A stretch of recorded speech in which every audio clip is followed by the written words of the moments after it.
Parliament, Mandera West, and Chair, PPG Livestock Sector. He's going to moderate livestock sector development in the pastoralist areas, and the keynote speech is going to be given by Kuria Kamau, the CEO KMT. And Mheshimiwa Ada Yusuf says we have to acknowledge the presence of Dr. Isaac Mohammed Noor, the CEO, Leather Development Authority. There he is. Karibu sana, Daktari. The panelist in the livestock sector development will be, among others, Professor Hussein Mahmoud from FAO and Dr. Kuno Abdi from SDC. I believe he must be around here. We met earlier. Thomas Laurenten, the Climate Change Minister of Environment. Dr. Boniface Kaberia from KMT. Rob, FAO country representative. And Honorable Alicha Gufu is a member of parliament from Moyale. And group 3 will be, before I go to group 3, I'd like to once again make this very important announcement that you have to make your way inside the auditorium. If you're somewhere in your room, at lantern, at the lounge, trying to, network and everything, let's do it after this event so that we begin in good time and end in good time so that we get to do other things as well. So the third group will deal with enhancing education for nomadic children in pastoralist areas. The moderator will be Honorable Rashid Qasim, Member of Parliament, Wajir East. The panelists include Harun Yusuf, CEO, Nekonek, Elias Abdi, the Director General, MOE, Honorable Sophia Abdunur, Member of Parliament, Tijara. She's very vocal on matters education. And Honorable Rehema Dida, Member of Parliament from Isiolo. And right after Group 3, we'll have a leaders boardroom meeting to discuss conference communique. Of course, that will come in at the tail end. So at this hour, we are calling on everyone out there to make their way inside the auditorium. I can see our Daktari there, Abdullahi A. Shongolo, a well-respected anthropologist. Karibu sana Daktari. And if you need to grab his book, it's titled Pastoralism and Politics in Northern Kenya and Southern Ethiopia. I'm sure it's a book that is going to come in handy as far as the cross-border initiative between these two countries is concerned. That is Kenya, Northern Kenya and Southern Ethiopia. Very resourceful book. If you need one of the copies, I have it here. Just contact Dr. Abdullahi A. Shongolo, who has already arrived inside the auditorium. So I see several members of parliament already, senators. So if you're out there, please, let's make our way inside the auditorium. I can see Mr. Jarso Moku, the CEO of PPG, DLCI also here, trying to make sure that everything is in place. So let's start in good time. You're already 17 minutes late.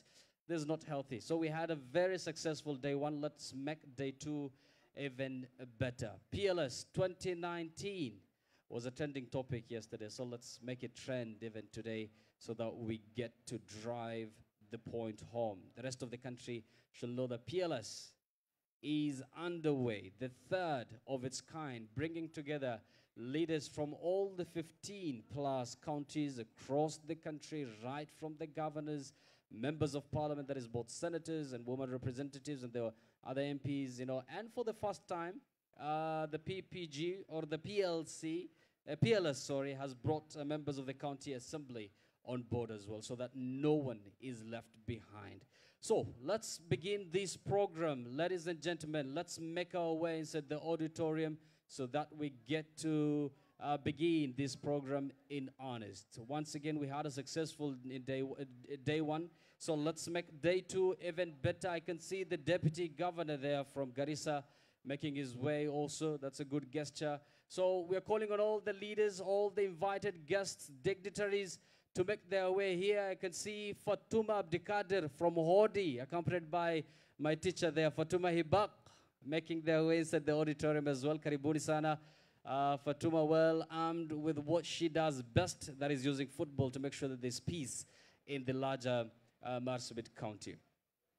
Ladies and gentlemen, once again, let's make our way inside the auditorium. Honorable Sankok there, making his way here as well. So tujaribu tuingie katika tent so that we begin this event in earnest.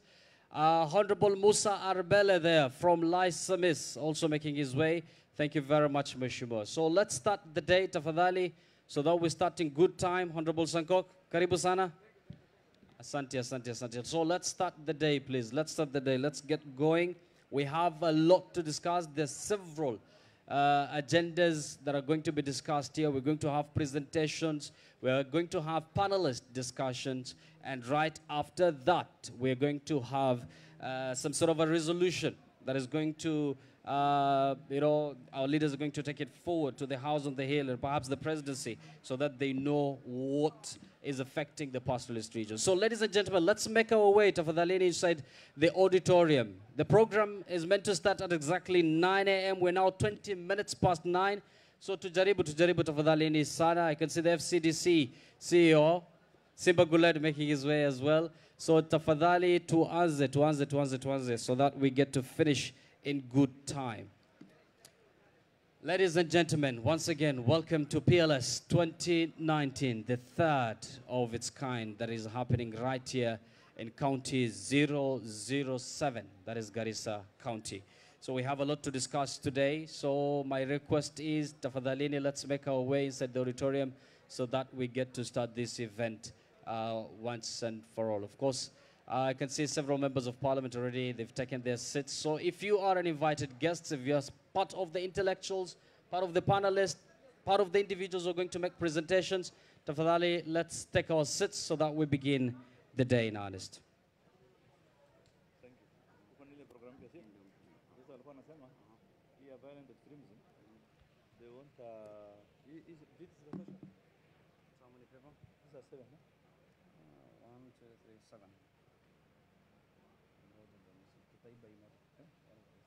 Yes, we can pull one of these. So I'll have to. So we start with this. So, but there's also the moderator. No. So that is 8. So we have there 2. So we can grab 2. Yeah, not good. I'll have to. This has to be covered live, the governor says. Yeah. Major. You know,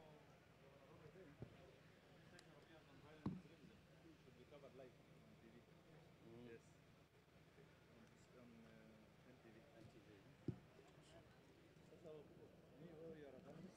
What they have said, really, Keynote speech, we collapsed because of time.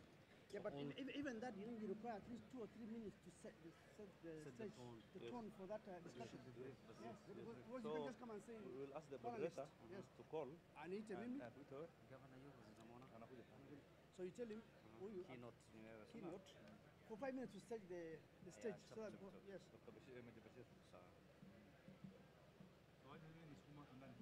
So you need very brief. Yes, allow to. This will take up to tea break. Yes. This will take up to tea break. So we start dealing with this. Yeah. Where are the other panelists? You could even tell them. I can see Fatuma. I think that's the best way. So. Ladies and gentlemen, once again, let's make our way inside the auditorium. You can see the FCDC CEO with me here. So we are a bit concerned. We're a bit late, 23 minutes past 9. We're supposed to start this event at exactly 9 a.m.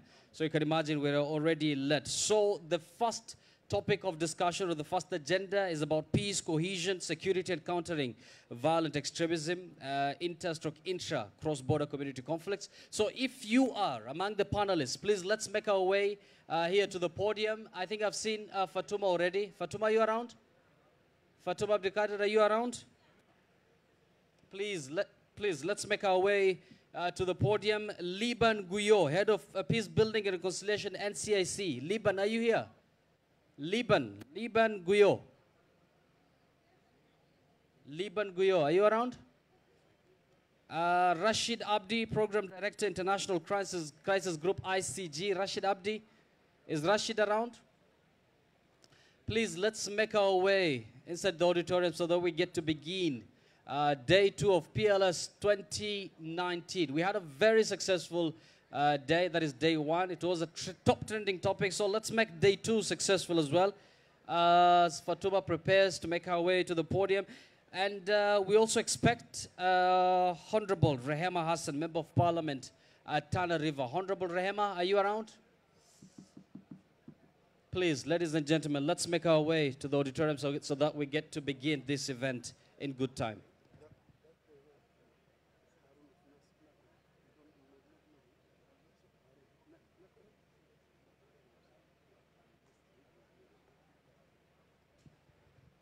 So, ladies and gentlemen, PLS 2019 is supposed to officially begin any moment from now.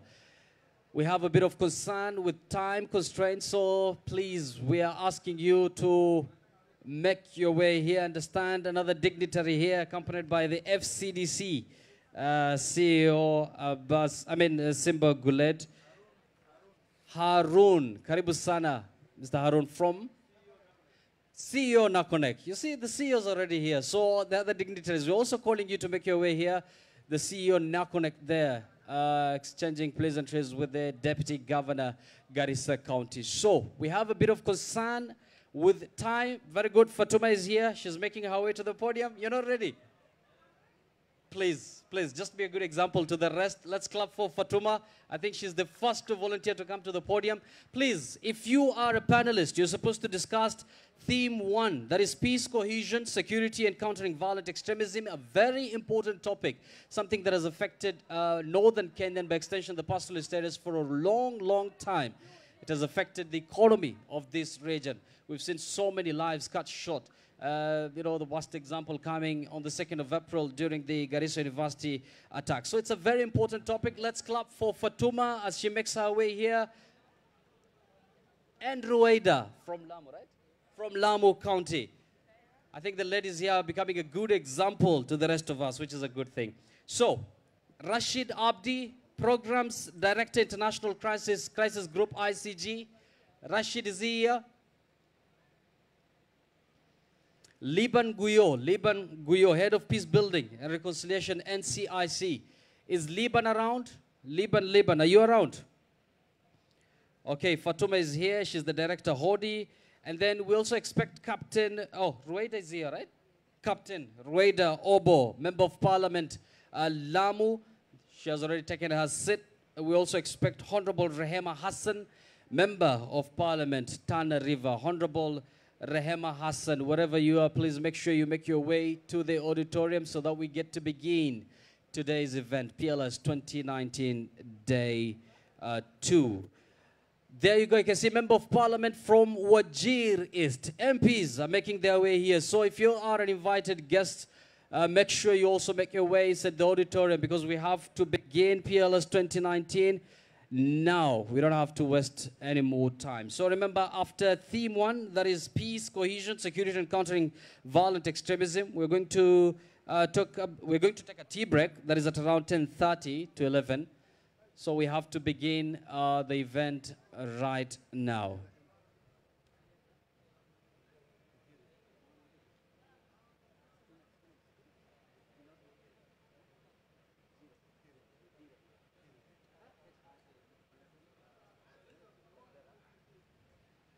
There you go. I can see Legdera Member of Parliament, Mr. Hira, is about to take his seat as well. Members of Parliament are here. So, Honorable Raso from Sako constituency is also making his way, accompanied by the Chairman, PPG. So, MPs are making their way here. That's a good signal. So, if you are an invited guest, make sure you make your way here, especially those who are going to make presentations. You are the guys we're looking up to. You are the experts in the various fields, be it peace and security, be it violent extremism. Let's welcome Honorable Raso as he makes his way here, followed by Chairman himself, PPG. Karibu sana, Mheshimiwa. So if you are among the panelists, please, I'm asking you once again, the likes of Rashid Abdi, Program Director, International Crisis Group, ICG, Liban Guyo, Head of Peace Building and Reconciliation, NCIC. Fatuma is here with us. Captain Rueda is here with us. They've kept time. Asanteni sana. They've really kept time. They've been here on time. So we are asking the rest of the team to also do the same. Tafadhalini, Honorable Rehema Hassan, Member of Parliament, Tana River. Yeah, Major Bashir is going to make the keynote speech shortly once the moderator, that is His Excellency Governor 007, His Excellency Ali Kurane, also gets to this venue. So ladies and gentlemen, to Karibia tent, tafadhali, I can see it's pretty much empty. It's nothing compared to yesterday. So we only want to make day 2 even better compared to PLS 2019 Day 1. So karibuni sana to Karibia tent, tafadhalini. Can see some more people coming. That's a good signal. And once again, if you are one of the panelists, I can see you're about 7 here who are supposed to discuss theme 1, peace, cohesion, and security. Please make your way here.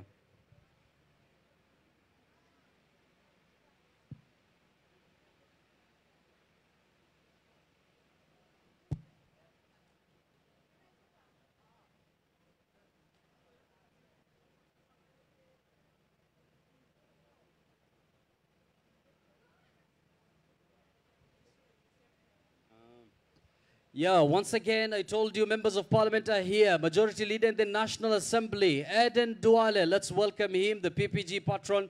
So if you see the Majority Leader in the National Assembly here, we do expect the rest to make sure they make their way here. Tafadhalini to Karibia Auditorium so that we get today to start our day 2 in earnest. And I've already said, if you are a panelist, you're supposed to discuss the first theme that is supposed to open PLS 2019 this morning, which has everything to do with peace, cohesion, security, and countering violent extremism. Tafadhali to Karibia Auditorium. We already have Fatuma Abdikadir, Director Hodi, and Captain Ruwaida Obo, Member of Parliament, Lamu. They've been a very good example. They're already here at the podium. So Tafadhali, if you are a panelist among the 7 who are supposed to talk about this very delicate, very critical subject, Tafadhali to Karibia Auditorium. They include Rashid Abdi, Programs Director, International Crisis Group, Liban Guyo, Head of Peace Building and Reconciliation and CIC, Honorable Rehema Hassan, Member of Parliament, Tana River, Honorable Major Bashir Abdullah is here. He's going to give us the keynote speech. He also doubles up as the Member of Parliament, Mandera North. I can see Member of Parliament, Governor Mandera, Captain Ali Roba here. I can see the Governor, Marsabit County. Also, he has arrived, members of parliament from Mandera. So please, let's make our way inside the auditorium as we clap and welcome Governor from Mandera County as well as the Governor from Marsabit County. And our good Wakili here, Abdikadir, is also here. So once you see him, you just know that we have all the intellectuals from Northern Kenya by extension, pastoralist areas in this occasion, that is PLS 2019. Ladies and gentlemen, we're a bit behind schedule. We're supposed to start this event at exactly 9. It's now 9:30. Tafadhalini to Karibia Auditorium, especially those who are among the 7 panelists. Rashid Abdi, Liban Guyo, Fatuma is here, Captain Ruwaida is here, Honorable Rehema Hassan, Member of Parliament, Tana River, if you're around. If you're somewhere around this facility, please make your way to the auditorium. Honorable Major Bashir is here. He's going to give us the keynote speech on this very critical subject once again. Countering violent extremism. Extremism is something that has affected northern Kenya a lot. It has almost dwarfed the economy of some counties, but this shows us the resilience of these counties because they've bounced back despite all the challenges. So this is a very delicate topic that that is going to open PLS 2019 on this second day of March and the second day of PLS 2019. So, ladies and gentlemen, I've been saying this time and again, we are behind schedule. We have constraint of time. There are guests who are supposed to travel today, I believe, by 4. And we're supposed to carry this event also live on NTV and other outlets, including KTN News. So please, let's make our way inside the auditorium. Let's take our seats. Let's prepare our pens and notes and take notes from some of the experts here. And the man we've been waiting for, His Excellency, Governor 007, the host governor, Ali Korane, is also making his way here. Let's give him a round of applause as he makes his way to the auditorium. This is a good sign now. I think we are about to begin the event any moment from now and start with the theme 1. Is going to be the moderator of the first theme. Ladies and gentlemen, let's welcome Governor 007, His Excellency Ali Korane from Garissa County. So we have 2. Major Bashir is here as well. We have 3 of the panelists. Major Bashir is going to give us the keynote speech shortly. Rashid Abdi, are you anywhere close? Is he anywhere close? Rashid Abdi, I'm told, is still on the way. So please, Rashid, make your way here so that we get to start the day in earnest. Deputy Governor Isiolo County, Dr. Issa, accompanied by Deputy Governor Marsabit County, His Excellency Hirbo. Welcome, gentlemen, to the day 2 of PLS 2019. We've had a very successful day one. So let's make day two even better. We have to have the same energy, the same momentum, because actually today is much more important because we're going to discuss all the tangible issues that affect northern Kenyan by extension pastoralist areas. And then thereafter, after we've exhaustively discussed all these agendas, we have to come up with a resolution so that the rest of the country know what are the main agendas that we want to propagate. I can see a member of parliament here from Pokot, Karibu Sana, as he exchanges pleasantries there. So ladies and gentlemen, let's take our seats. Let's take our seats.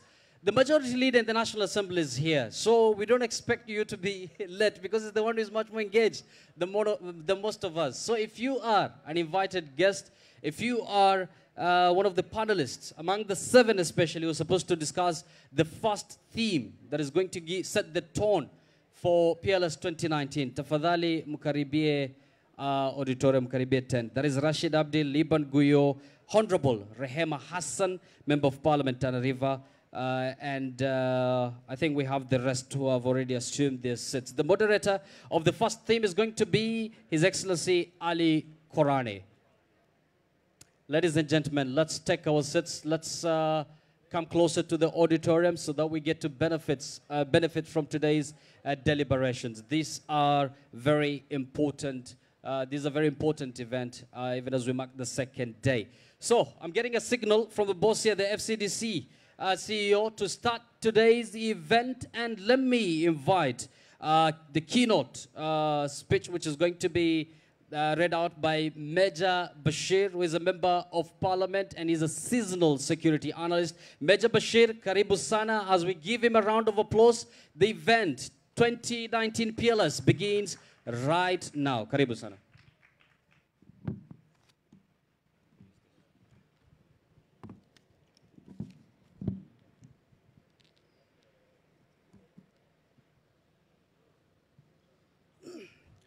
Bismillah ar-Rahman ar-Rahim. Your Excellencies, the governors present, PPG patron, PPG executive, members of parliament, members of county assemblies, CEOs of other institutions, development partners. Once again, good morning. And I think we have all woken up and we are starting day 2 of the PPG FCDC Pastoralists Leadership Summit.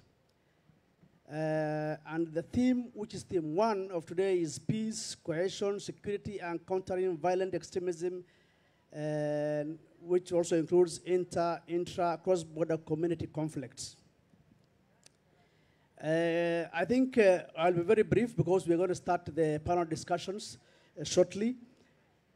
When you look at the pastoral areas, which also covers, as we said, almost 80% of our landmass, we have 3 different threats to the peace and coexistence within the pastoral areas and mostly in Kenya. 3. One is external and has also become internal now. The greatest threat to the pastoral areas as at now is the threat of extremism, what I call the threat of Al-Shabaab. It has been external and internal at the same time because as communities here in Kenya, pastoral communities included, we are present in those extremisms. The other threat in our areas is cattle rustling. You know where it is prone because we are discussing pastoral issues. The other is the inter-community and intra-community conflicts that happens within the pastoral communities. So briefly, I will just talk about 3 of those ones.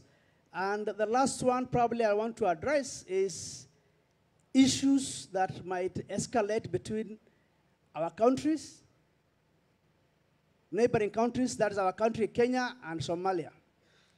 You know, northern Kenya, or northeastern for that matter, has the longest border with Somalia.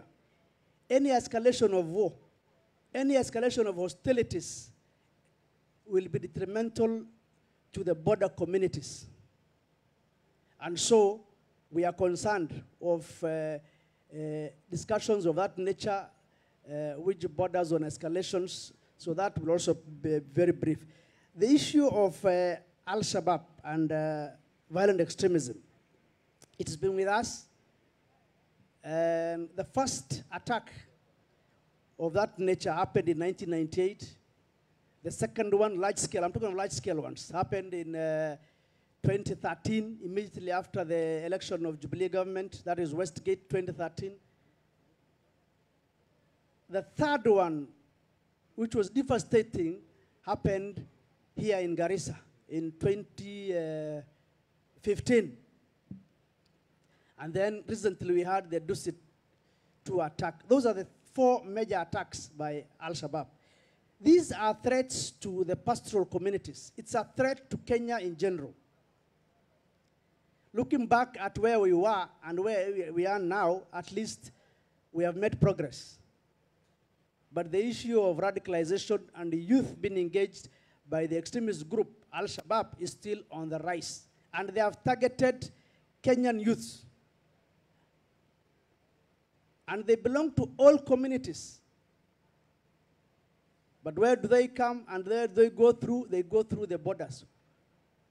Who shares the borders with the Somalia? The pastoral communities of northern Kenya, and northeastern in particular. And so what we need to discuss today is issues of how do we deal with these issues? Do we have people who have come back? Do we have returnees? How do we deal with them? Are there youths who have been engaged in Al-Shabaab who have come back and require social psycho support? Do we have youths who have gone there and are stranded and wanting to come back and are finding difficult to come back to the country? So these are some of the things that we really need to understand. And just for your information, Kenya launched its national strategy to combat violent extremism in 2016 September. That strategy is headed by the National Counter-Terrorism Center, which is based in Nairobi. But how far have we gone? Certainly, the attacks are not as rampant as before, but it's something that we need to discuss. So part of our discussion will be, how do we deal with this violent extremism? Are we there? What has been left? The issue of cattle rustling, it's rampant in our areas, still very existent in the border, I mean, pastoral communities, especially in West Pokot, Turkana, Baringo areas, Marakwet areas, and even parts of northern Kenya, in Moyale, Marsabit areas, and Wajir, between Wajir and Moyale. That has been happening. How do we deal with this? Are we still there? Have we made progress on cattle rustling? What are the issues that we need to discuss? Inter-communities conflict, I think it has not been as wide as before. Efforts have been made. Whenever things try to escalate, they have been stopped. But still, we have communities fighting, even though it's at a low scale. Previously, we used to have communities fighting communities. We have had issues of, across the border in Ethiopia, communities engaging that side, spilling and affecting communities in this side. We have had IDPs coming to this side because of the conflict in that area.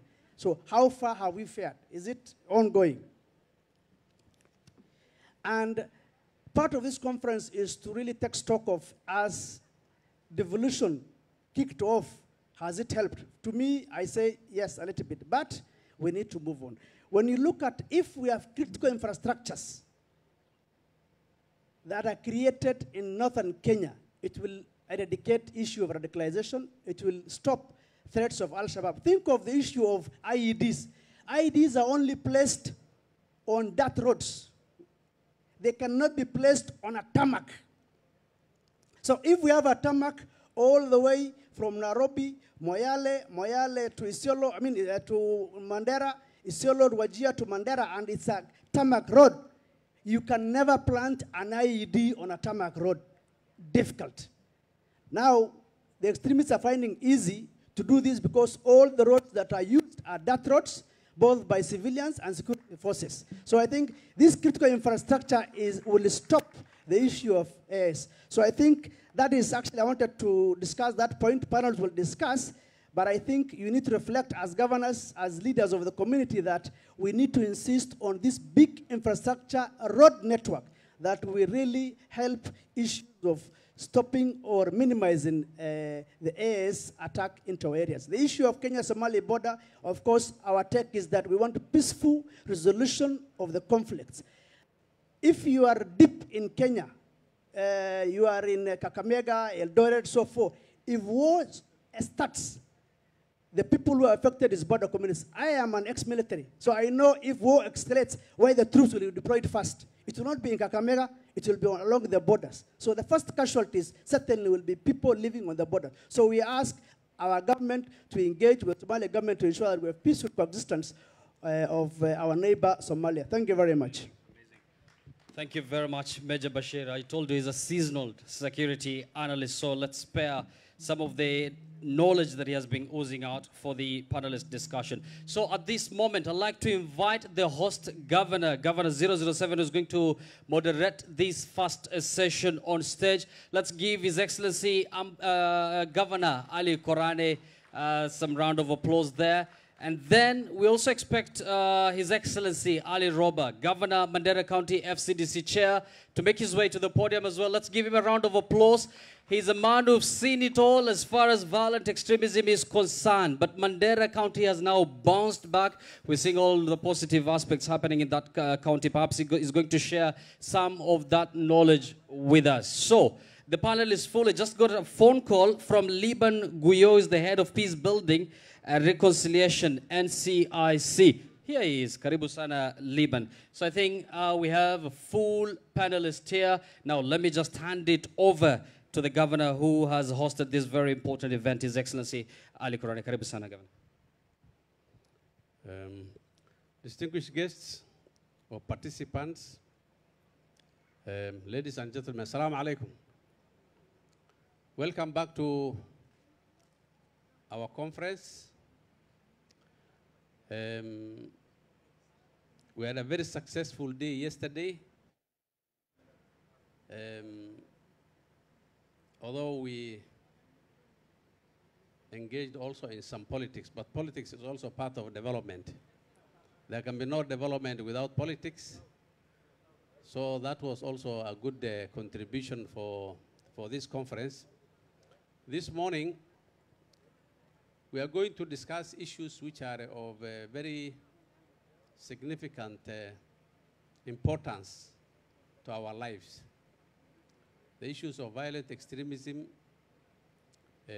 peace building, cohesion, are issues which are of major importance to this part of the country.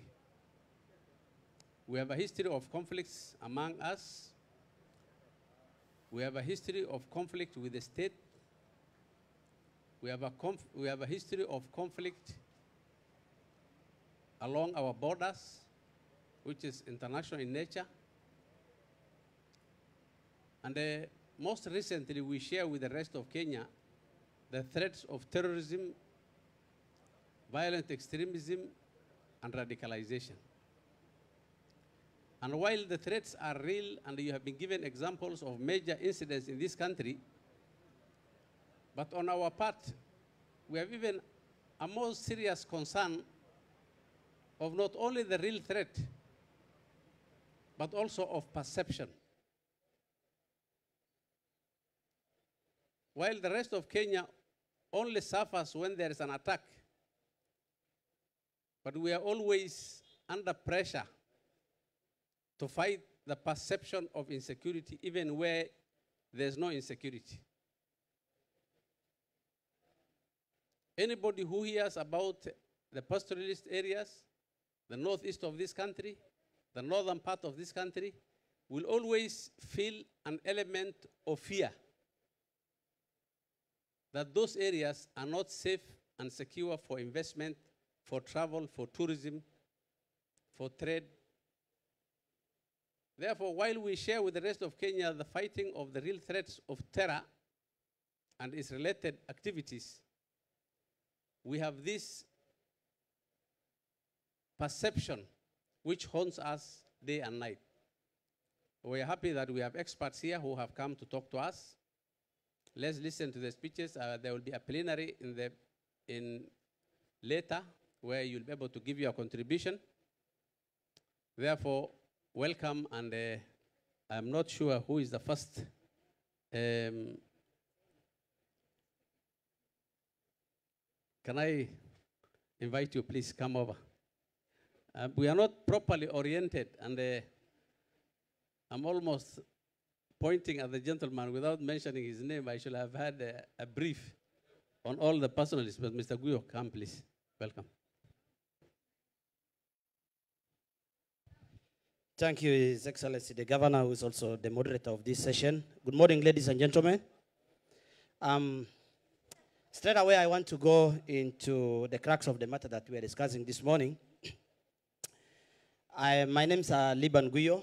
I work for the National Cohesion and Integration Commission. I'm the head of Peace Building and Reconciliation at the Commission. The work of the Commission is to facilitate equality of opportunity, good relations, and harmony among the Kenyan communities. That is the main mandate of the Commission.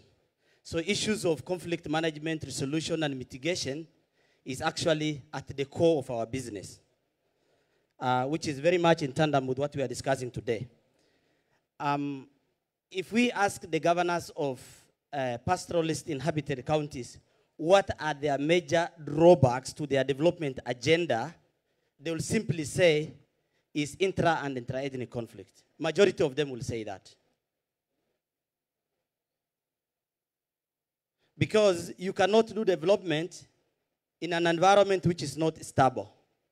So I want to appeal to the political leadership here, whether at the MCA level, at the ward level, constituency, or at the county level, to make a peace building their business. It is even in their selfish interest. Because when people fight and they die, it is your vote which is going, isn't it? So it is actually in your selfish interest to ensure that people are peaceful. You can lose and win with one vote. Now, what are the drivers? What are the drivers of conflicts?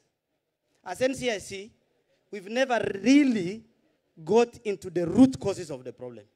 If we've actually done that, then we wouldn't have been having a recurrence of ethnic animosities and skirmishes all over the counties of northern Kenya. What we are actually doing is to try and have a ceasefire between the parties in conflict and have a lull for a certain period. Yeah, and have a certain period, and then the conflict recur again. So the social political issues, which is the negative ethnicity, in our case, it manifests in form of clanism. The negative use of social media. This is the new arena. The social media. It is a tool that you can use it for a good end. It can be also a tool that you use it for a bad end. If I talk to quite a number of the political leaders, they will say, actually what triggered the conflict between my community and the other community is political pronouncements in public rallies or social gatherings and the social media. You want some moderation? Okay. I'm actually told that my time is up. I hope I will get an opportunity to say something more, because I was to make a presentation, but now it has been collapsed and I've been put in the panel. Okay, thank you, Majority Leader, for intervention. The other thing is the boundary conflict. The boundary conflict between our counties. More than 17 counties that we had mapped had a boundary conflict.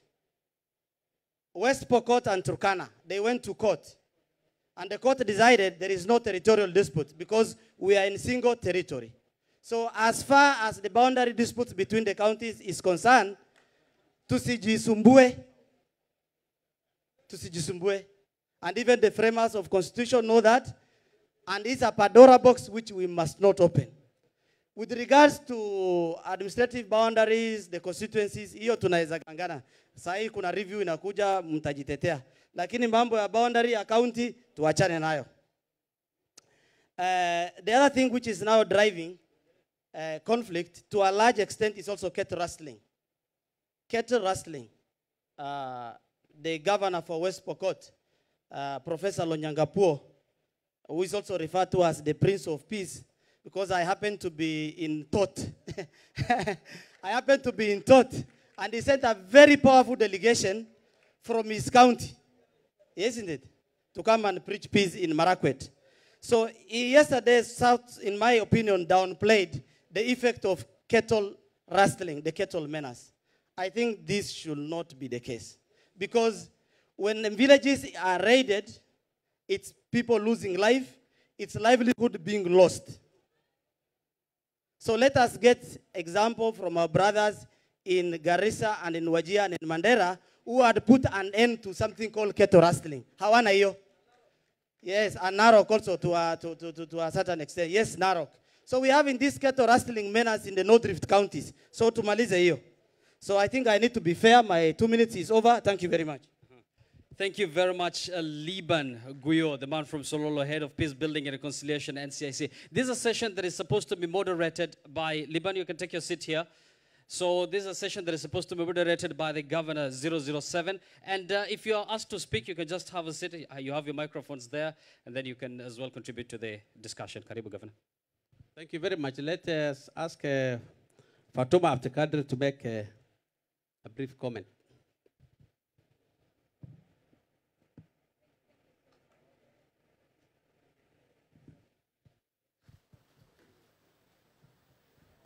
One, two. Sorry, Fatuma, you can have this. Thank you so much, Governor Ali Korane, and Fatuma Abdelkader Adan is my name, but I'm literally synonymous with football. I play football, shoot to score, not to kill, and yesterday everybody was asking, where is your ball? I literally had to send someone to look for a ball in Garissa so that I'm not mine as my ball. I'm an advocate by profession, and Governor Ali Korane, without knowing, actually contributed to my education when I dropped out for one academic year.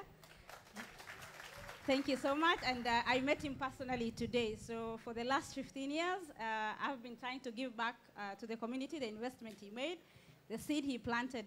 Then I was in Moi University, and people always ask me, like, why can't you find something serious to do with your life? Because legal practice, and I can see my senior and a lot of other advocates in the room also, is seen as a very serious profession, learned friends. And how dare you drop, a legal profession to play football? Unfortunately, I will say, Honorable Duale shared yesterday, he loves football, but he does not have any daughters.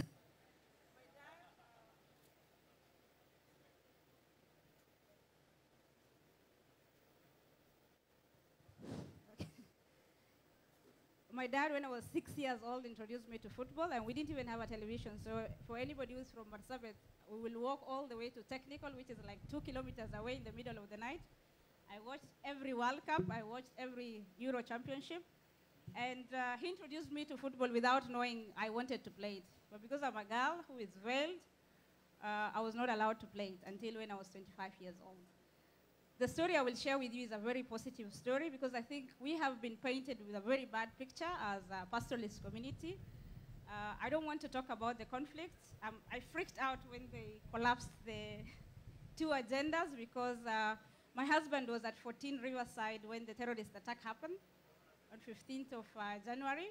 And I was in Marsabit thanks to the able deputy governor who asked me to stay back to share a report on the conflict situation in Marsabit.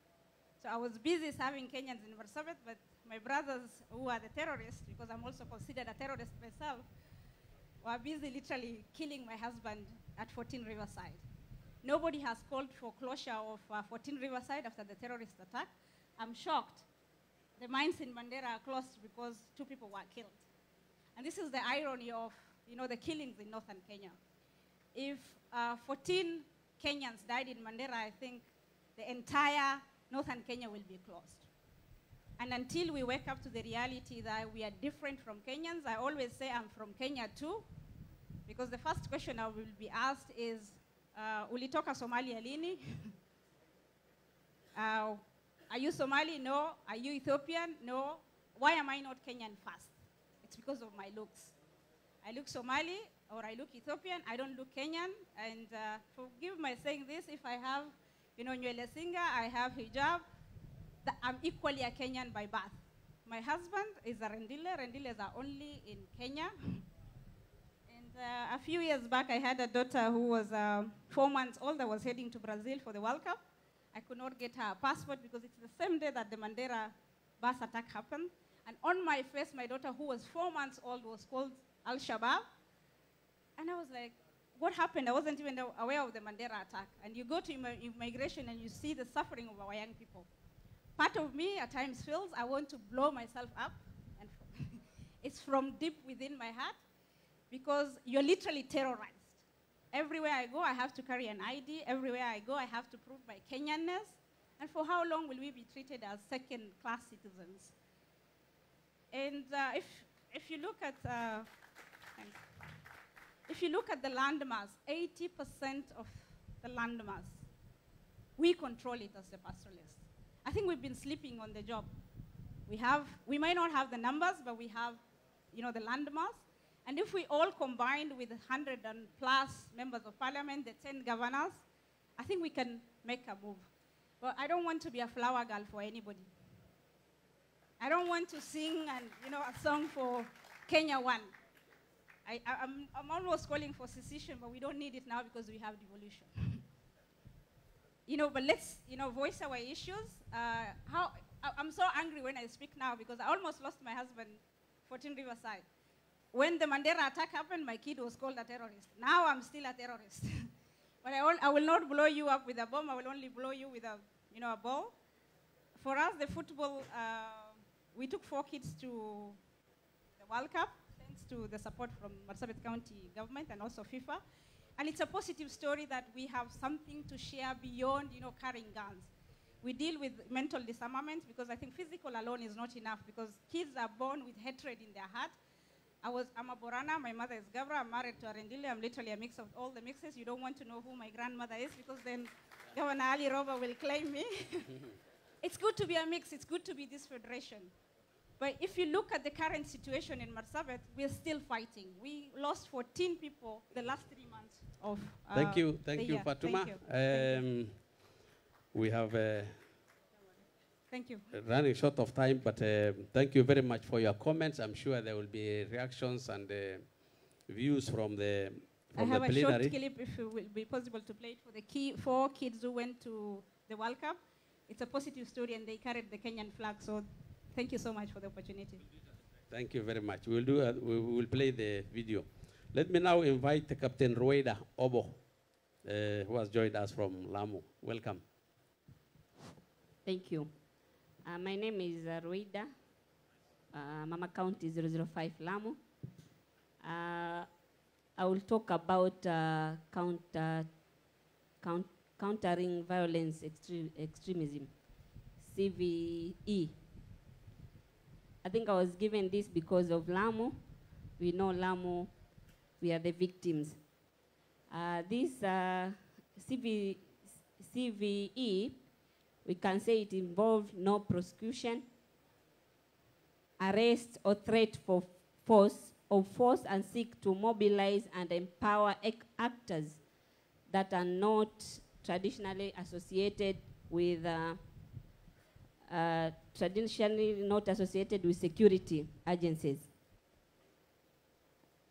such as local government, educators, social workers, civil society. The aim is not to reach to active terrorists, but to create resilience among the population and that are seen as potential vulnerable, or assist individuals who are open to turning away from extremism.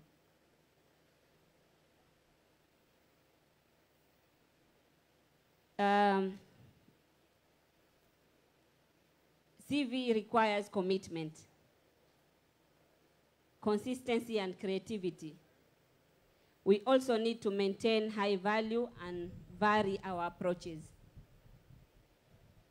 Engagement of all stakeholders, that's us here,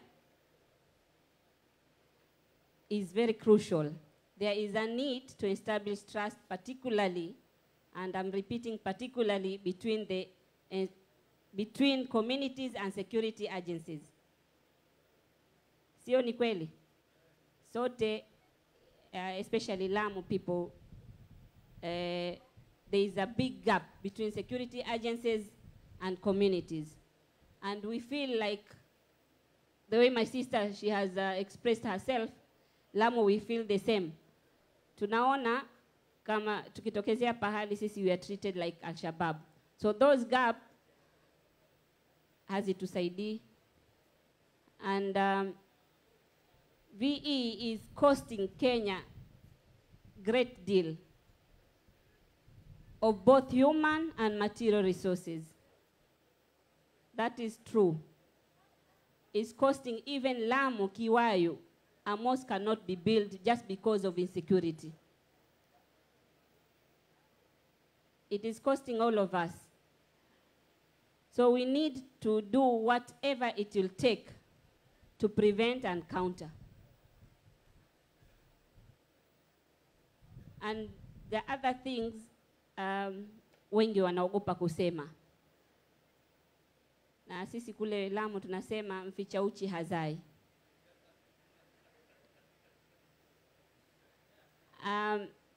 There's a lot, like, tunaona, vile tunapata shida, I can say on women,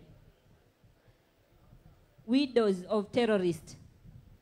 Hiyo kizungumza kila mtu ataangalia. Widows of terrorists, we have examples which I don't want to mention, but sisi tunazidisha terrorism badala kupunguza. Kwa sababu wale kina mama ambao wameolewa na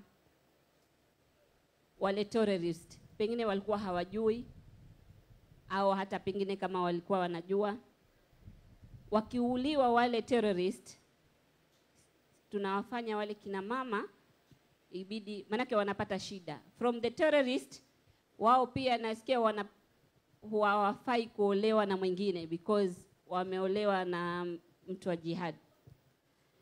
Na huku security agencies huwa wanawasumbua. We've seen many taken to court many times.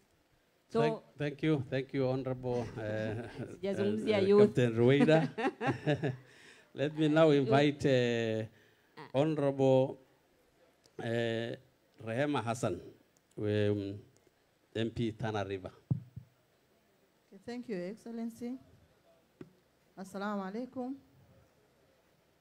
I know maybe most of you are wondering how come Mheshimiwa Rehema from Tana River is here. Does she belong to Northern Kenya? Is she a pastoralist? I say yes, I am a pastoralist. Because in Tana River, I have Ormas, I have Wardeis, I have Boranas, I have all the communities in Kenya. And I'm their leader. That makes me to be a pastoralist. And I'm here, I know I've been selected to be here because of the history of Tana River. We've been known for violence,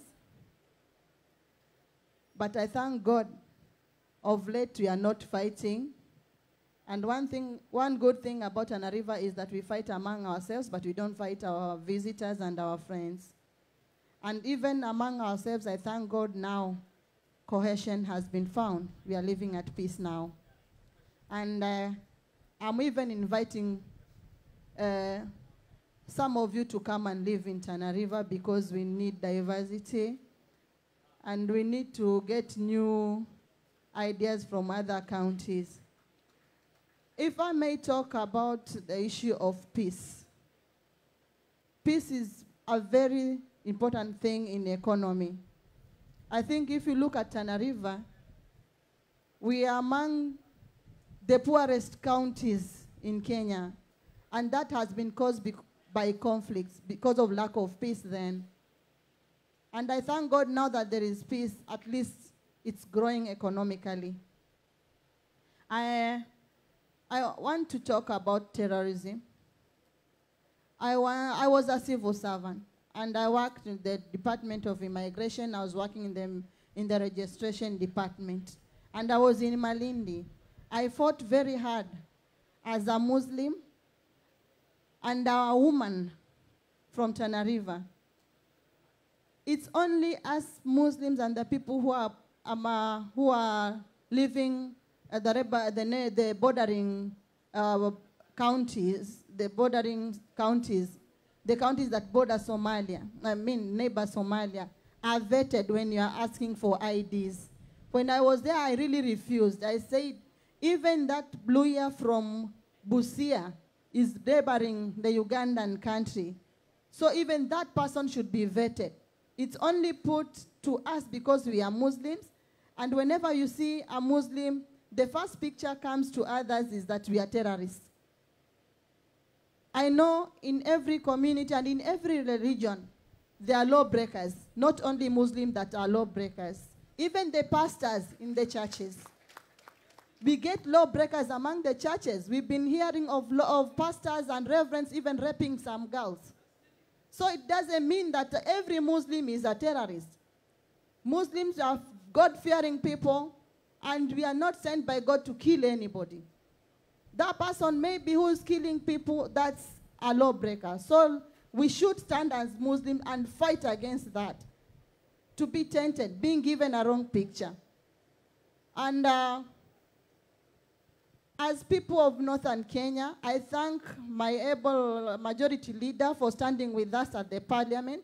Thank you, and may God give you more life. Thank you. Because actually you've been assisting us a lot, and I know we are going to stand firm and give us ourselves a space. Thank you. Thank you, Honorable Rehema. I don't know whether Rashid Abdi has come. Rashid was here yesterday. I don't know where he disappeared in Garissa. Let me now invite His Excellency Roba to make a few remarks. Can I say something, moderator? Have mic. Yeah. Can I say something on CV, please? Okay, thank you. With regards of CV, I want to say this. This is the challenges of my generation. It's the challenges of my generation. It's a national problem because Kenya has a national strategy on countering violent extremism and radicalization. And many counties where this menace is too much, they have also come up with the county-specific action plans on fighting violent extremism and radicalization. With this regard, I want to recognize Kilifi, Mombasa, Kwale, and I think Mandera.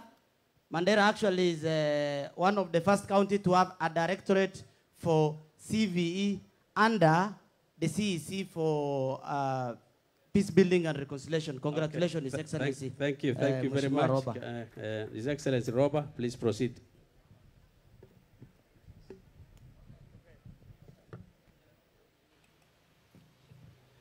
Thank you very much.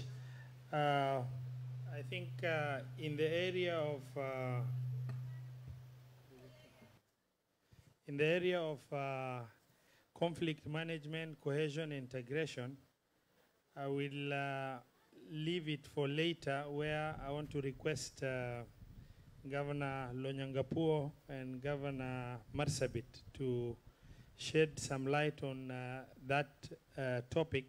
But I want to touch on the issue of radicalization and terrorism and countering violent extremism as a key issue.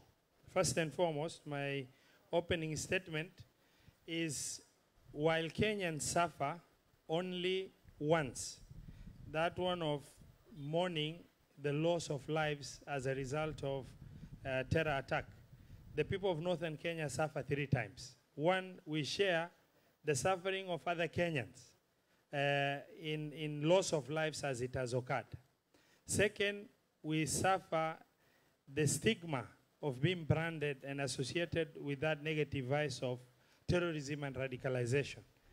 Third, we suffer economic alienation as a result of the impact of terror. Our schools are getting negatively impacted on. The health sector is getting impacted on. Investment is getting curtailed. People start avoiding the region as a result of being associated with insecurity. So when Kenyans suffer only once, we suffer with them that one time, which is mourning the loss of lives together. But we also suffer 2 additional critical faults whose impact has not left us in all sectors. The the northern Kenya leaders, particularly, you know, the MPs, the governors and senators in the first term of government have been very loud about the issue of radicalization and terrorism not being a community-related issue, but a global threat to be looked at as such, and appropriate measures to be put in place. That has been ignored by the system largely. But what is emerging is what we predicted then, that this situation has gone beyond Somalis and associated with Somalis into affecting the 47 counties, judging from the most recent terror attacks that has occurred, like the profiles of the Dusitu attackers who are from different communities. The people that are getting caught planning, like in Mandera, Elwak, Isiolo, Marsabit, happening to be people from other counties in the country, that now calls for a deliberate resource planning as well as deliberate action plan that should be identical for all the 47 counties in order for us to deal with this vice effectively. Lastly, for the people of Northern Kenya, I think I want to center that looking at the amount of suffering, you know, the level of suffering that we've endured over the last few years, this is an area that it's worth investing, and the leadership has invested. Alhamdulillah, today the area is getting more stable. However, the threat has gradually moved. The recruitment ground has moved from Garissa, Wajir, Mandera to neighboring counties of Tana River, Isiolo, Marsabit, and then moving to Nairobi and other areas. That means that as we put measures in place, the measure should not be only in northern Kenya, but it should be across the 47 counties. I think that's my opening statement, and we will be contributing as we move forward. Thank you.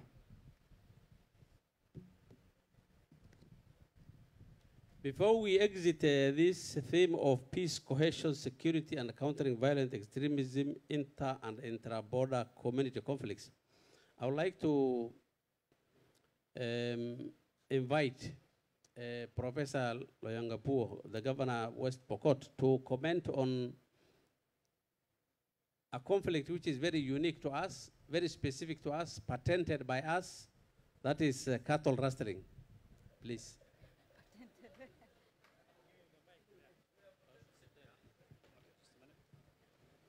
Prof, I think I'll make my way to your place. You can just sit down.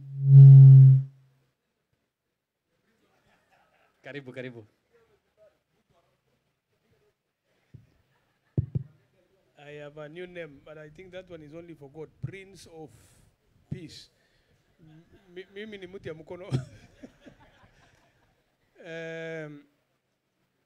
Our moderator and everybody, there is this problem of cattle rustling.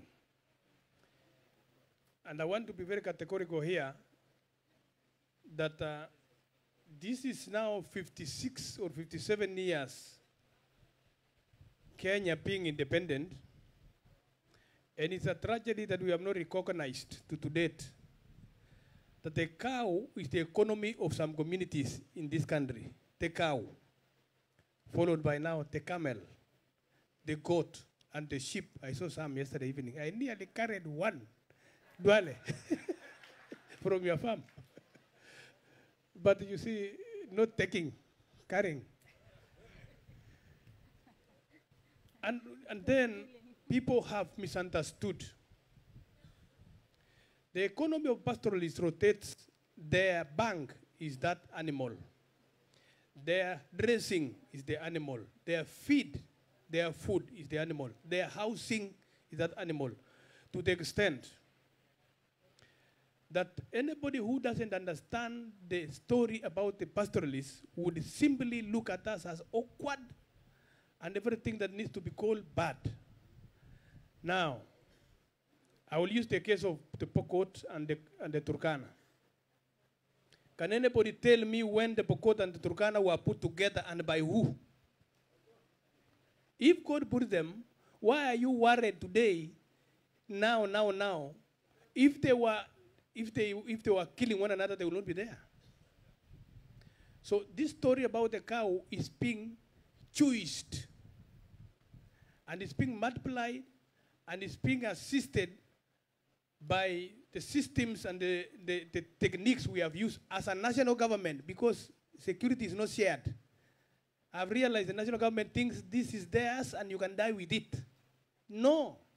We have to realize cat rustling and security around the cattle people can only be found if you understand and study the people themselves. What I meant is, we need to kill this story about the cat rustling. Can we study how the communities used to solve their conflict about the cow and modernize and make the techniques better today? There was no gun those days when they used to steal, but elders used to meet and sort it out. Now that there is a gun brought by the government because you allowed it to come illegally to Kenya and is now illegal in the hands of the people, so the national government, you have failed. How can a gun move from your regime, either through the boundaries of the international boundaries, to the hand of some illiterate person? You fail somewhere. You are supposed to have provided total security 24 hours, 7 days a week to that person, and remove the weapon yourself.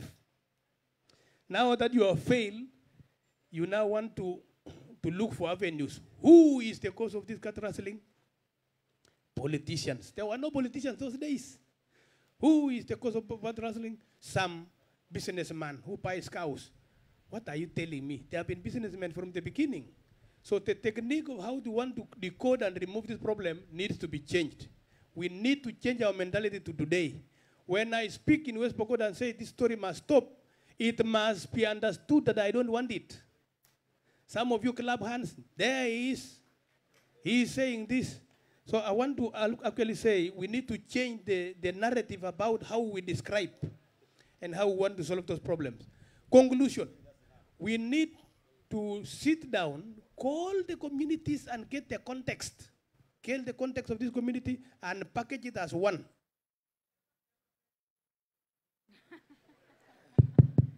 Never ever make decision when you are swinging in your armchair in Nairobi. Move and sort it out where the problem is and you'll be assisted. Why is Uganda and Ethiopia defeating us? Because we are doing things the other way around. Thank you, Professor Layangapua. Now that Professor has confirmed that he almost rustled the dualist ship, I want to assure you that there will be inspection at the bridge to ensure that no participant lives with any animal from this county. Now let me invite His Excellency Mahmoud to make brief remark on inter and intra-community conflict. Thank you very much, Session Chair. I think much has already been talked about. Order leader of majority. Much has been talked about, and I think we don't need to belabor the point. I can see the session chair is pressed for time. But matters inter and intra communities conflicts. Pastoral communities are faced with a number of challenges, and among them is the issue of resources. Resources in the sense of water and pasture. Water is normally the major problem in most of our counties. The rainfall pattern is never reliable. So during drought seasons, people will normally go for water wherever this is available. And the host communities, when they feel the pressure, of course, this competition now occasionally results in some conflicts, and people end up fighting and losing lives. Other times, there might be availability of some boreholes, and therefore water is available, but pasture may not be available. Even in that line, people occasionally do fight. The other issue that people fight over is boundaries. Land is a very emotive asset. Whenever people encroach boundaries of the other, especially without prior arrangements, conflicts normally take place. For example, in Marsabit, we are blessed with very many communities, 14 in number. That is a very unique county, ladies and gentlemen, if you didn't know. We have 14 different communities with different dialects, very different, rich culture. And many of you who attended the Loyangalani Cultural Festival, and by the way, it's coming up in June again this year, and you are all invited. And in any case, we made a declaration yesterday, and we will communicate later, that we must act together always. So no county will be exempted from this rule, that whenever we have a major event in a county, in pastoral areas, all of us must attend. So in June, all of you are invited there. I think I'll post the dates. The CEC in charge will be able to communicate with all of you. You are invited. And you will see, and those of you who have already seen, we have very many communities, very rich culture, which we are proud of. But in that, there is also a problem of internal competition. And if you recall, in 2013, because of the first election which took place, I think how we also manage our resources, the little resources that are devolved, matters a lot. There was a big war that took place, especially in parts of Moyale, where populations were displaced. Our people became refugees for the first time. This year, again, not this year, last year, after we stabilized, over a small boundary, we had a very disturbing information about a conflict which ended up causing a lot of havoc, and a number of lives were lost, and which caused many more conflicts. And thank you for supporting us, Fatuma and the team. We brought the communities together. Through the Department of Cohesion, the Inter-Religious Council, and all the other stakeholders came in handy, and the political leadership were very instrumental. We managed to bring down the temperature. Thank you, His Excellency Mahmoud. Governor, you can overrule me, but you know you are the one who said I must talk. But let me just make the final sentence, and I respect your chairmanship. Ladies and gentlemen, my point is, and I stand guided from the chair, we have to be at the forefront in ensuring that our people live in harmony. Don't leave this thing to the national government. Don't say the security agencies. Many a times they are not as effective as the local mechanism. I think that is the only message I wanted to bring out to the people. Yeah, I would like to invite His Excellency Robert to make one final closing comment before we close this session. Not closing session. Okay, sorry, it's not closing. Before we share it to the other team, but I just wanted to share something very critical. There are more people dying in Nairobi, in Mombasa, in Nakuru, in Eldoret, in Kisumu, and elsewhere from other criminal activities every day than there are people dying in Garissa, Wajir, and Mandera, for example, Isiolo, Marsabit, of terror-related incidences.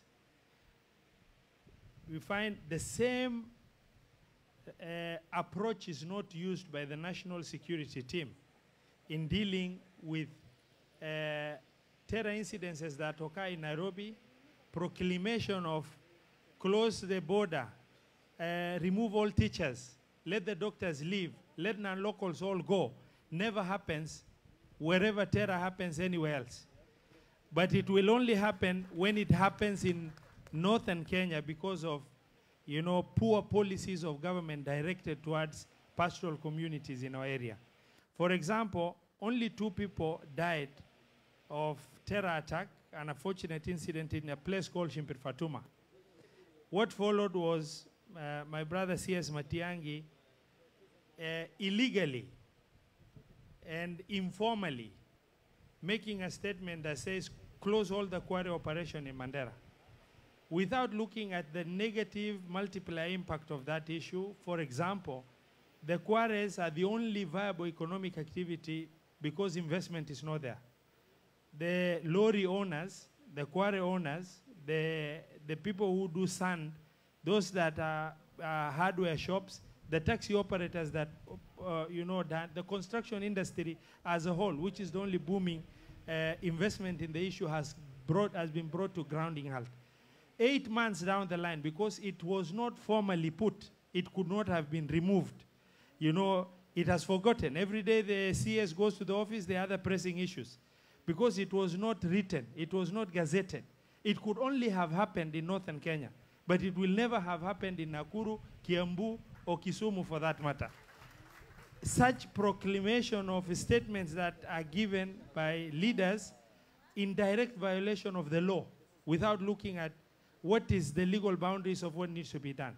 Now, if quarry workers are killed, we say stop quarry. Teachers are killed, stop schooling. Health workers are affected, stop health. Then where are we headed as a country?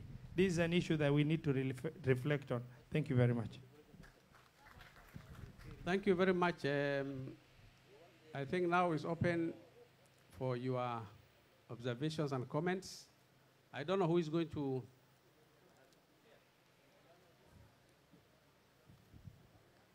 The microphone is there. Yeah, Honorable Duale to make the comment. Thank you, Chairman. I think what we are doing is we are lamenting. And we came here to give solutions. Yeah, we must give solutions.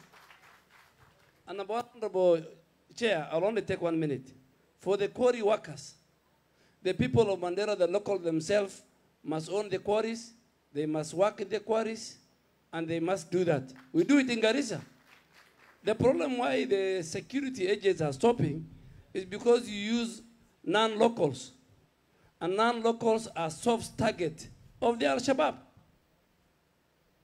So the Mandera people must themselves, the boys who are in town, who have no jobs, must be ones working in the quarries. Number two, I think as leaders, particularly in the element of terrorism, it is our responsibility to be part and parcel of the national security protection of our nation. We have a duty, all of us sitting here as leaders, that we must protect Kenya and Kenyans. And that we did in Garissa, Wajir, Mandera. And that's why you see the people who attacked Dusit are not from northern Kenya anymore. They're not from Garissa, they're not from Wajir, they're not from Mandera. Because after Garissa University attack, we made sure each and every citizen in our 3 counties is under obligation to be part and parcel of this discussion in protecting Kenya. You know this story of, there are no 2 Kenyans. And I really like Guyo. There is one territory called Kenya. There is one national security.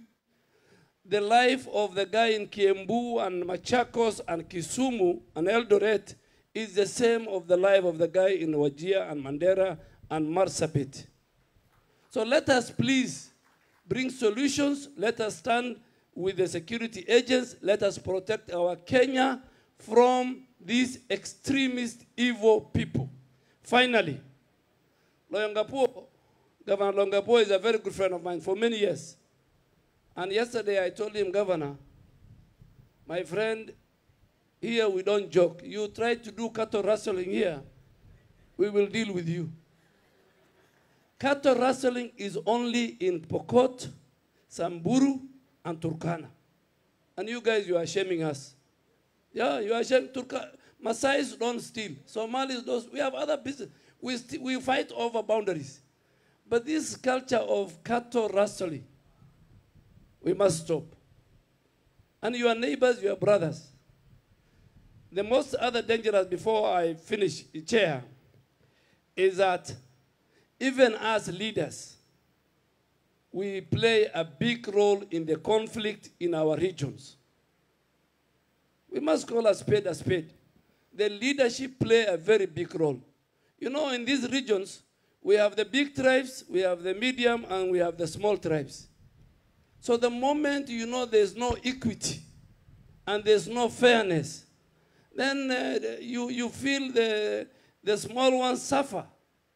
We must create fairness, particularly in terms of devolution, that even the few who are with us, they are part and parcel of that county. But I am sure the problem we are facing in security, the national government and other stakeholders can be complementary. The solution must come from us. Thank you very much, Chair. Thank you very much. I think commenting on the recommendations of the quarry workers,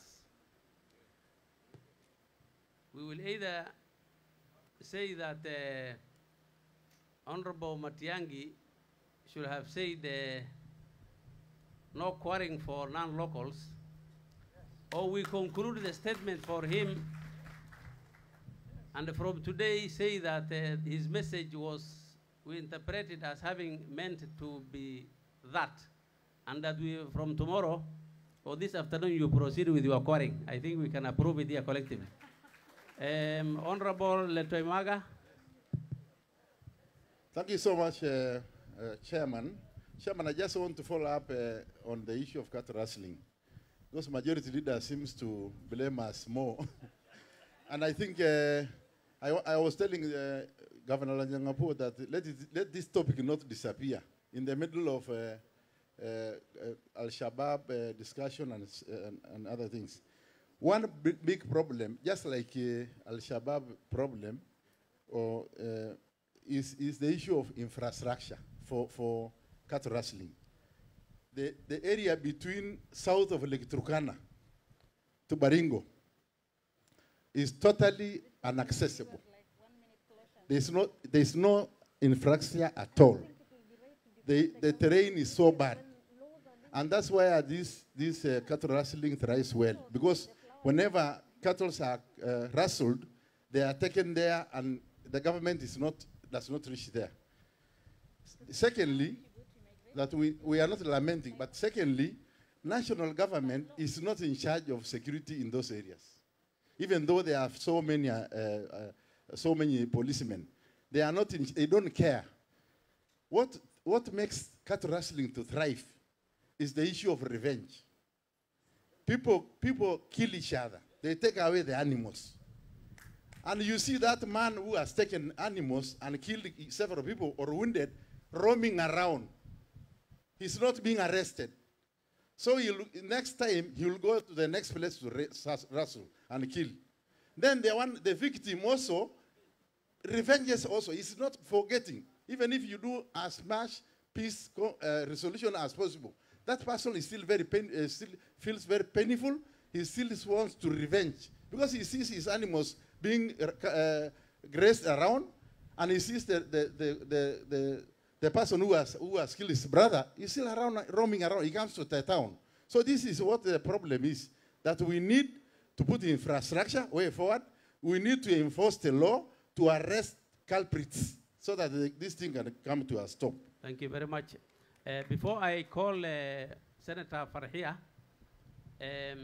I would like to clarify that in this session, we have given you the opportunity to ask questions to the panelists here so that you can understand what they say or you can get more information from them.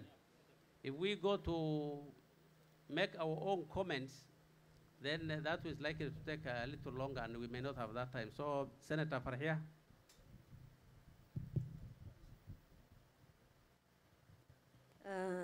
Thank you, His Excellency, the Governor Korane. For me, one of the questions I wanted to ask goes to NCIC. If taxpayers have been paying you for almost 7 years now, and you haven't studied the cause of conflict in wherever it happens, then I think the taxpayer is losing money for nothing. That's my view. The other thing is in terms of the conflict that's brewing in Somalia, in our borders. We are likely to be affected, especially people with borders directly with Somalia. And this is the time we have started developing. This is the time we are trying to get fruits of devolution. If a major conflict happens between us, then all that will be wiped out. So from this conference, I think we need to reach a resolution in terms of where is public participation? Because now it's a requirement that the government, whatever decision they take, they consult the people who are affected by these conflicts. So we need public participation in terms of the leaders from northern Kenya to be consulted before anything happens. For me, I recommend peaceful coexistence within our neighbors. Thank you so much. Guyo, you would like to respond? Yes. Governor, maybe can he write it down so that you take like 5?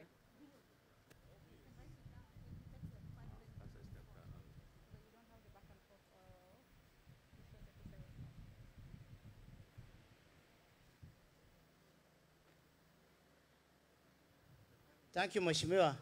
I think I was misunderstood.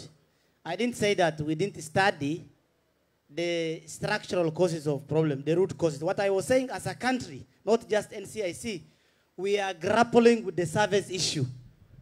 But we need to sort out and look at the structural drivers of conflict. And one of it is what the majority leader has mentioned, is why the need of gun in the first place. That's the question that needs to be addressed. Why the need of gun? That's a structural question. So I didn't really say that we didn't study. What we are saying is that because there is a lot of ethnic animosity and violent conflict all over, we are just grappling to try and restore sanity and come up with a ceasefire and peace agreement, but we needed to go down and interrogate the root causes of the problem. And we can only do that when we address the structural causes of this conflict. Thank you. Fatuma, you want to say something? Following up on the question of the honorable member, we have to be honest with each other. I think there is a huge disconnect between the national government and the county government. And at times, it's so hard even to get support to respond to situations proactively. It's more reactive, and you're literally begging for the police to go and attend to a situation.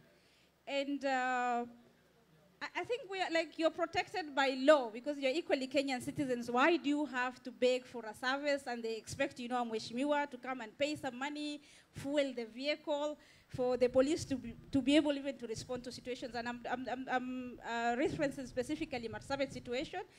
And we need to change tact, because for how long will we be standing on the sidelines and literally people are playing games with our lives? So, get into the game yourselves. We have to change the laws, amend some of these laws, because I think the Constitution has been amended just on paper.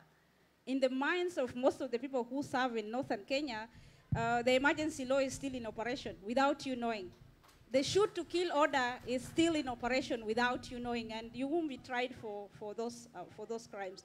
And instead of treating the individuals as criminals, crime in pastoralist areas is communal. They will come and confiscate, livestock of the entire village without looking for criminals. Because I think we have the NSIS, we have the system structures to be able to detect who are the actual criminals. All the Boranas are not thieves of cows. All the Pokots are not thieves. Go and arrest the actual criminal and use the systems and the structures we have in place. So to NCIC, my challenge is this. When will you as an institution and representing the national government be able to proactively stop any conflict from happening in the pastoralist region?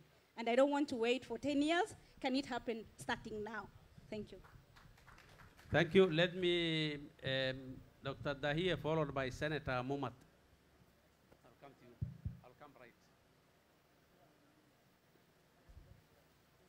And thank you, Chairman, who is also my governor. And first of all, from the outset, I want to say that I'll make a comment, and I also have a question. And My concern is that the panelists are missing the national government. Some of the questions which we really want to ask cannot be answered by these panelists. I want to comment something on CEVT. Chairman, the national government has done a lot in terms of beefing up security in relation to terrorism. And we are very happy with the work which is being done by the various arms of the police force, the military, KDF, NSIS, and so on. However, we have a real problem, and I want this question, if anyone among the panelists can answer, will be very. We seem to have a mysterious hidden force which is not accountable for security arrangements that we know. I want to tell you that we have no problem in terms of fighting terrorism with the police and all the formal security. But we have a mysterious force in this country who have using masked faces and registered vehicles who go and arrest, and I cannot call it arrest, they just kidnap people and people disappear. What in other words I'm saying is that we have a serious issue of extrajudicial disappearances and extrajudicial killings. In this county of Garissa, between January and now, we have 14 people who have disappeared. They have never been taken to any police or any institution that we know, neither to a court. And in my constituency, for example, in the last 2 years, we have close to 20 people who are missing. We would like to know who is this force accountable. To give you some further evidence, when these people are in the constituencies or in the counties, they don't seem to link up with the formal security. If we were to ask the RC or the county commissioner or the deputy county commissioner or the police in all those cadres, nobody has any explanation.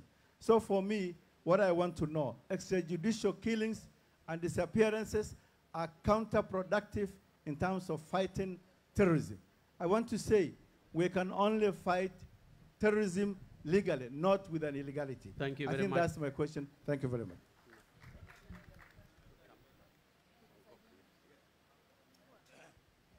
Thank you very much, the panelists. I think on the issue of inter-clan conflict, I think the panelists have addressed, but by way of recommendation, you know, we counties of FCDC who are here, there are things that we should be able to take control of, because this is our problem.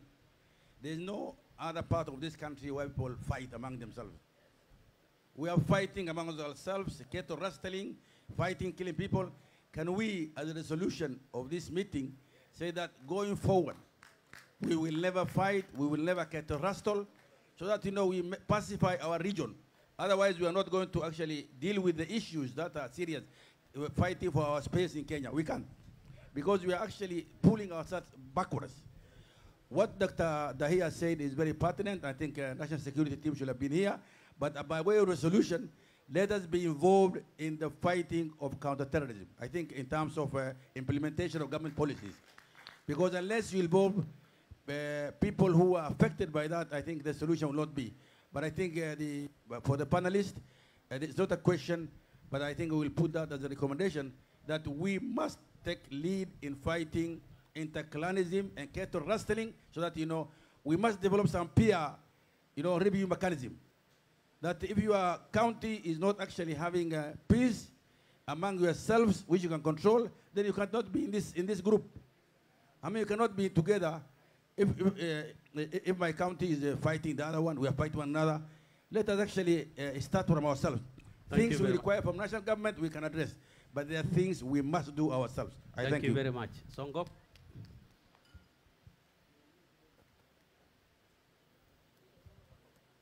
Thank you very much, His Excellency. And actually, we should not be lamenting the way His Excellency Adan Duale had said.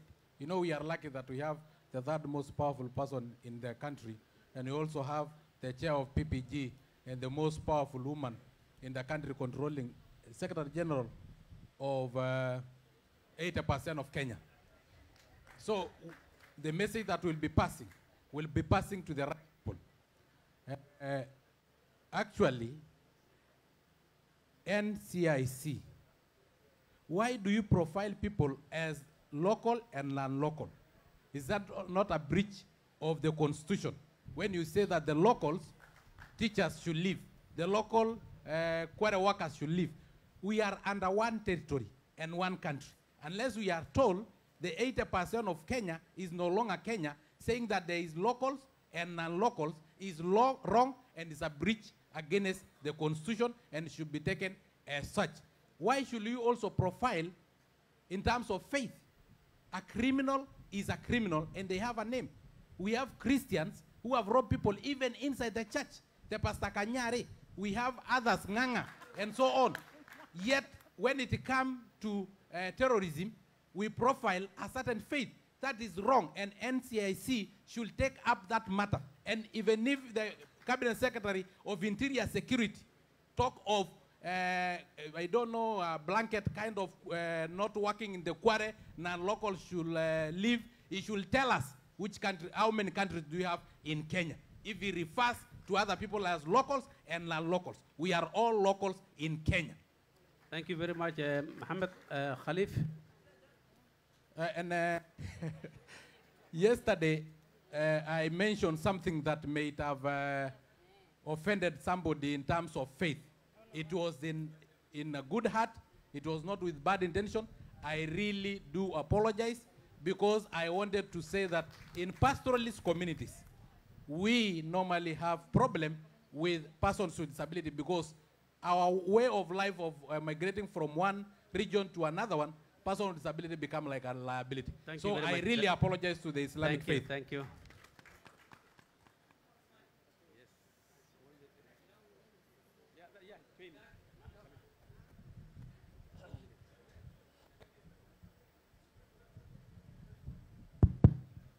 Thank you, Your Excellency, for giving me an opportunity. I'll go straight to the question, and maybe make a small comment. How can we create harmony collaboration between the community in Kenya and our security forces? Ideally, the public should be the key drivers of countering violent extremism.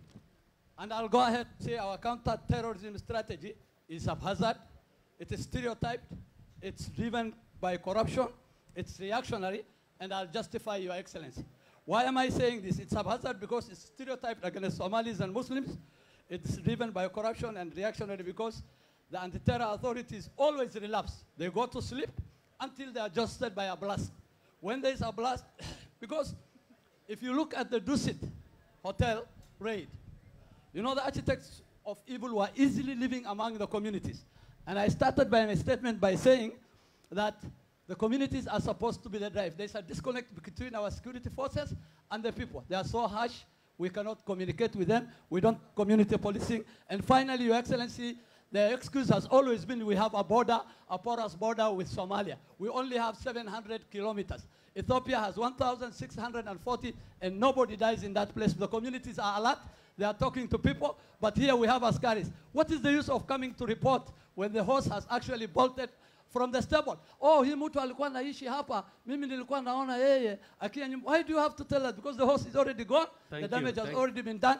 Thank you very much, Your Excellency. Honorable Moroto.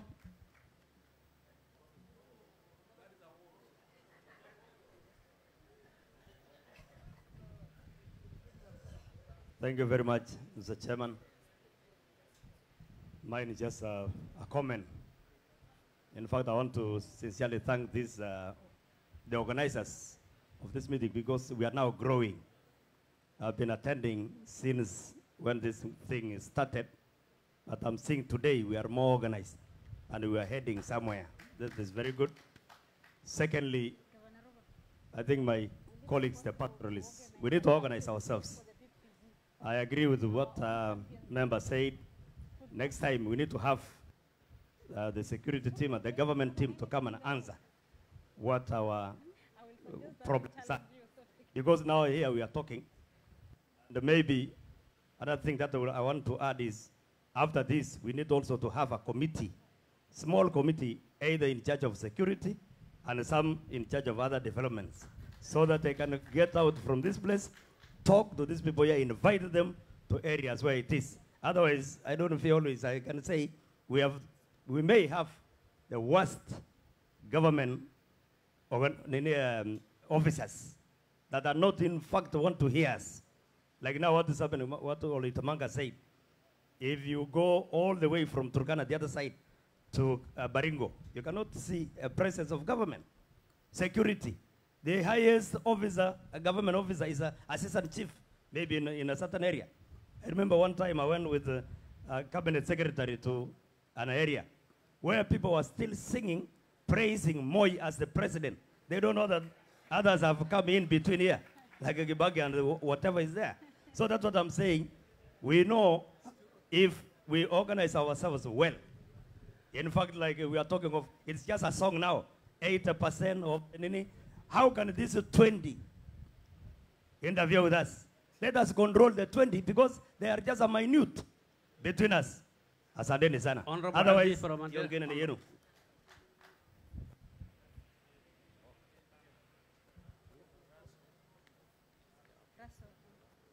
Thank you, Chairman, for giving me this opportunity. While we are all out there trying to fight terrorists as a community who are seriously affected, we have licensed terrorists in this country in the name of security officers. A good example is recently in Mandera, there was a lorry that was carrying foodstuff from Mandera town to Ramu. Some licensed terrorists who are either military or police or we don't know because their vehicle number plates have been greased and they're all putting up the Al-Shabaab headgear. They stopped the lorry carrying foodstuff and offloaded all the foodstuff, burnt it down, and shot all the tires of the lorries. What happens to those, the owner of the lorries, those foodstuff? They become terrorists immediately. They have been radicalized. They will never, ever support the security system. So if we are not under emergency, we demand or we come up with a resolution today here that any security officer working in this area must have his personal number displayed, must have his vehicle number displayed. Otherwise, these licensed bandits or licensed terrorists, we are tired of it. Thank you. Canorazo.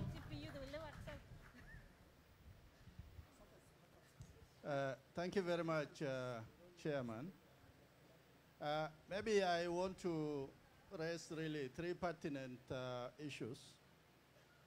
The first is, with devolution, the governance of Kenya has changed. The provincial commissioners we used to have, they are no longer provincial commissioners. They are called regional commissioners. We never used to have governors. Today we have governors. So, unlike under President Moi, today people belong to the governors rather than the provincial commissioners. So my question is this. We as leaders, do we need to set what should be the relationship between the people today and yesterday, the role of governors in terms of discharging duties related to security? That is my first question. The second question is on CVE, countering extremist violence. We were told about what Governor Ali Roba has done.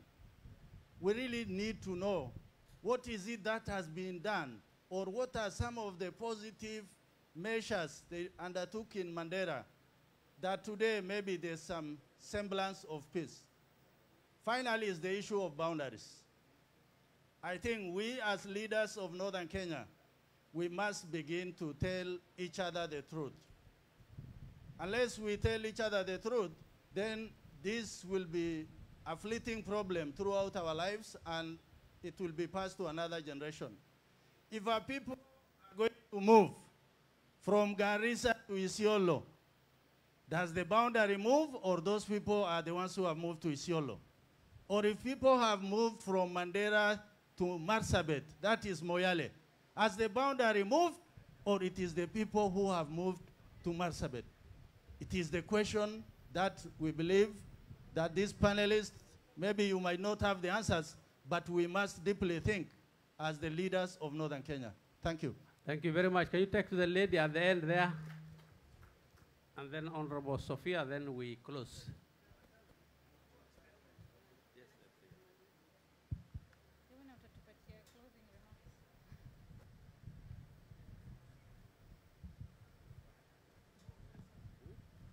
Assalamu alaikum wa rahmatullah. We can end with the way forward.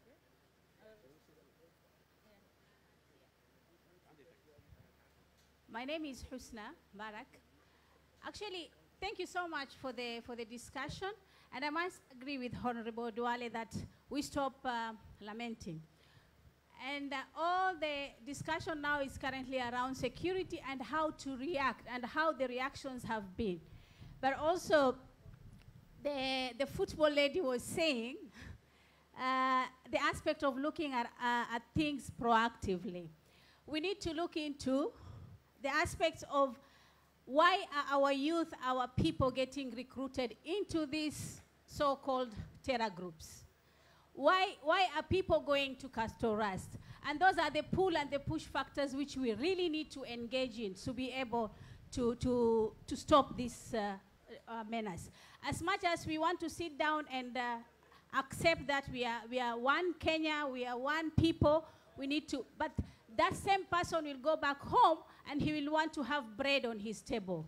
And these are where we need to look into engagements which are positive and which can improve my livelihood and the pastoralist livelihood and any other person. So the discussions have been well, but I think my question will be, what are these things we are doing at our own level or at the county level to bring out the deterrence of people getting recruited, Thank you. of the deterrence of the feel of the people towards, the against feel of the people towards the Thank you very processes. much. Honorable Sophia.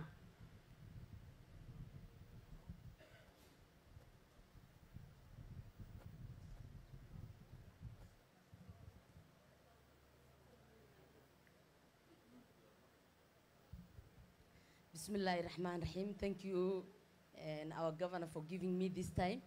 And mine is straightforward and simple.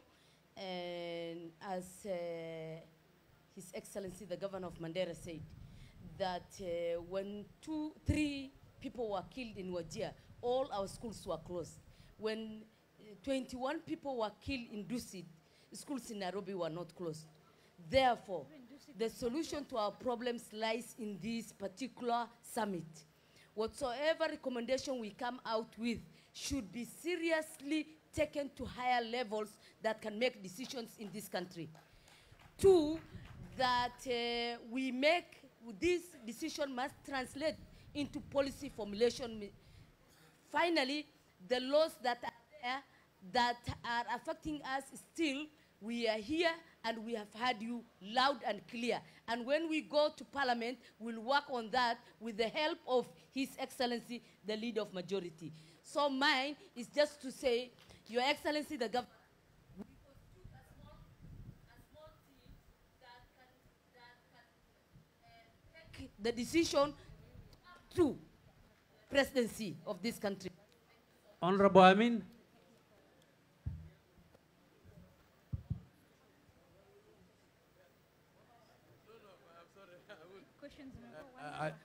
Thank you very much, and I think I will take the caution the majority leader has given me not to speak loud. But let me ask you only 2 questions, and I will ask the governor who has reasonably stayed in the helm of Mandera County for reasonably 2 terms. Let me ask you one thing, and I think the idea of this forum is to have an elaborate, sounding solution for security. I want to ask. First, based on the experiences you have had, can we devolve security and add it into the function of the devolved units in security? And I want to ask, hiyo ni swali ambayo pengine ungeangalia. Or can we devolve, or can we bring the police reserve, which have already been deployed from the Interior, Ministry of Interior, or bring it under the county government so that they can be able to take rudimentary security issues. Is that an option? So I want you to see it whether we can have a policy decision, a policy direction in that light, so that we can be able to take certain functions within the counties which pertain to security. Honorable Rahma. Thank you, Your Excellency. I will not actually have dropped 3 of my questions because it has been covered. But I just want to say that some of the solutions should have to come from us here, because most problems are homegrown. And I want to talk about the intra and the inter-community conflicts, especially the cattle rustling and other issues between us. And when I came to Parliament, I was so charged to bring a motion that criminalizes cattle rustling. But I was told that route was tried before, but through the elderly intervention of our old members, it was dropped. Now I want to say, I think it is the high time we should think of taking that route. Because the governors here, the members of parliament here, are the main problem when it comes to cattle rustling. And unless we don't tell the truth to each other, we will not have solution. When these animals are stolen, they are taken within our counties, within our